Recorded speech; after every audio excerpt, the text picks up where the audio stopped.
भाग, कहाँ तक भागेगा कुत्ते के बच्चे? आज तुझे मेरा शिकार बनने से कोई नहीं बचा सकता। नहीं नहीं नहीं नहीं, मुझे मत मारो, मैं मरना नहीं चाहता, मुझे छोड़ दो। कुत्ते का पिल्ला भागता भागता पास की एक खाई में जा गिरा। बचाओ! गिरना मंजूर था साले को, पर किसी का भला नहीं कर सकता था। चलो अब कोई और शिकार ढूंढता हूँ। कुत्ते का पिल्ला ऊंचाई से गिरने की वजह से बेहोश हो गया। उसके शरीर से थोड़ा थोड़ा खून भी बह रहा था। बताओ मंत्री लोमड़ी, क्या चल रहा है जंगल में? सब कुछ ठीक ही है महाराज। जैसे ही कोई आपत्ति या खुशखबरी मिलेगी, मैं आपको तुरंत आगाह करूंगी महाराज। लेकिन महाराज, वो आपके पीछे कौन है? वो कुत्ते का पिल्ला है। एक खाई में मुझे पड़ा मिला था, काफी जख्मी था, मैं उसे उठा लाया। खैर तुम जाओ अब। जी महाराज, जैसा आप कहें। बहुत दुख लग रहा है। शेर, नहीं नहीं नहीं नहीं नहीं। घबराओ मत, तुम मुझे एक खाई में पड़े मिले थे, मैं तुम्हें नुकसान नहीं पहुंचाऊंगा। हो तो तुम सब एक ही प्रजाति के।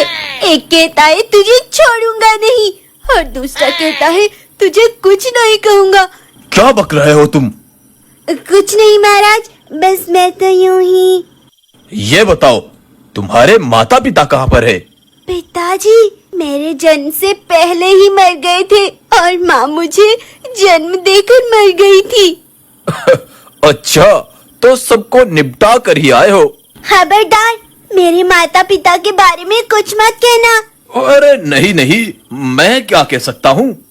कुत्ते का पिल्ला शेर के साथ ही रहने लगा। उसके जख्म भी जल्दी ही ठीक हो गए। एक बार वो पिल्ला जंगल में घूम रहा था, तभी उसे चमकता हुआ एक ताज दिखाई पड़ा। वाव, कितना प्यारा ताज है, ये आज से मेरा हुआ। पिल्ले ने जैसे ही वो ताज अपने सर पर रखा, वो एक विशाल रूप में बदल गया और वो इतराता चमलाता हुआ जानवरों के पास गया, और सभी जानवर उसे देख डर के मारे वहाँ से भागने लगे। कुत्ते का पिल्ला अब विशाल रूप ले चुका था। अब वो जहाँ भी जाता, जानवर उसे देखकर डर के मारे भाग जाते। उधर मंत्री लोमड़ी शेर महाराज के पास पहुँची। महाराज महाराज, एक बहुत बुरी खबर है। वो जो कुत्ते का पिल्ला था ना, वो एक विशाल रूप में बदल गया है। सभी जानवर उससे डर रहे हैं, इसीलिए उसे मारने की प्लानिंग कर रहे हैं। लोमड़ी वहाँ से चली जाती है। तभी वो कुत्ता शेर के पास आता है।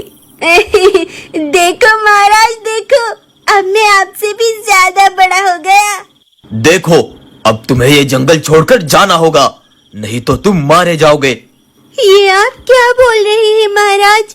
मेरा इस दुनिया में कोई भी नहीं है, मैं कहाँ जाऊंगा? कहीं भी जाओ, लेकिन तुम यहाँ नहीं रह सकते।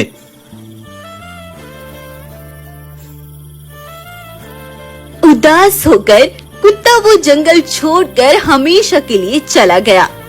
कुत्ता एक सुनसान जगह पर जाकर रहने लगा, लेकिन वो अकेला और बहुत उदास था।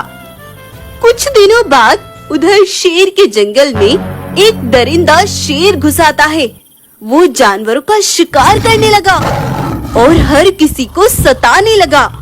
एक बार तो वो सीधा शेर महाराज से जाकर बोला, ओए शेर, तू होगा मुझसे पहले यहाँ का राजा, लेकिन जहाँ मैं जाता हूँ वहाँ मेरे अलावा कोई राजा नहीं हो सकता।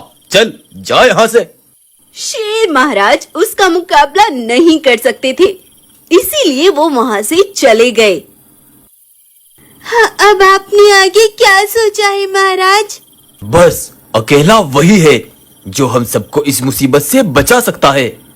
राजा शेर तुरंत विशाल कुत्ते के पास पहुँचे और उसे सारा माजरा सुना दिया। तुम्हें मेरा वास्ता, तुम्हें मेरे साथ चलना होगा। तुम विशाल शरीर वाले हो, इसीलिए तुम उसे डराकर वहाँ से भगा सकते हो। उसके बाद विशाल कुत्ता उस दरिंदे शेर के पास पहुंचा। दरिंदा शेर विशाल कुत्ते को देखकर बहुत डर गया। अगर तुम अभी के अभी यहाँ से नहीं गए तो मैं अपने नुकीले पंजों से तुम्हें नोच डालूंगा। निकल जाओ यहाँ से। बस ये सुनना था और शेर तो दुम दबाकर वहाँ से रफू चक्कर हो गया और वो विशाल कुत्ता उस जंगल का रक्षक बनकर महाराज शेर के साथ रहने लगा। तो साथियों, ये कहानी आपको कैसी लगी हमें कमेंट करके जरूर बताएं। कहानी पसंद आई हो तो इसको लाइक, शेयर और सब्सक्राइब जरूर करें।